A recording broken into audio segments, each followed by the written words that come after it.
Quan la popular fàbrica tèxtil Comacros va tancar les seves portes de manera definitiva, cap saltenc s'esperava que el lloc es convertís en la gran fàbrica cultural que és a dia d'avui. Però potser el que tampoc s'esperava ningú és que gairebé no es conservessin vestigis d'aquell gloriós passat industrial. En pocs mesos es van esfumar 149 anys d'història, en forma d'obridores, cardes, manuars, patinadores, contínues, telers... Però el destí ha fet que un petit bocí de la fàbrica hagi sobreviscut durant més d'un quart de segle de manera silenciosa. Les antigues manyeria i fusteria de la fàbrica han restat com un dels darrers testimonis muts, oblidats en un espai diàfan, pel sol fet de que no s'ha necessitat.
Serveixin aquestes imatges com un record del que un dia va ser un lloc ple de vida i activitat frenètica, per tal que la fàbrica funcionés al 100%. La fusteria i la manyeria van ser una peça clau, ja que elles garantien la continuïtat de la producció, l'eficiència de la maquinària, reparant-la i fins i tot fabricant-ne recanvis de manera totalment artesanal, i, en temps més moderns, van ajudar a la progressiva adaptació de la maquinària a les noves tecnologies.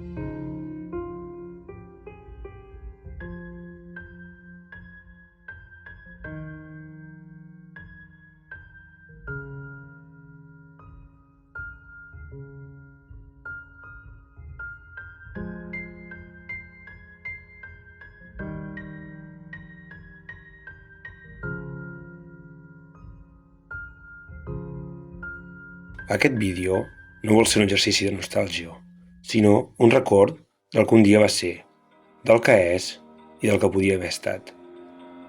En pocs mesos, a aquest espai aturat en el temps se li donarà un nou ús i d'aquesta manera desapareixerà un dels darrers testimonis intactes de la vella fàbrica. Esperem que amb el temps tota aquesta maquinària que, en el seu moment, va ajudar la Comacros a funcionar al 100% es museïtzi per tal de ser mostrada a les noves generacions i d'aquesta manera de recordar-los el passat febril no tan llunyà del lloc on trepitgen.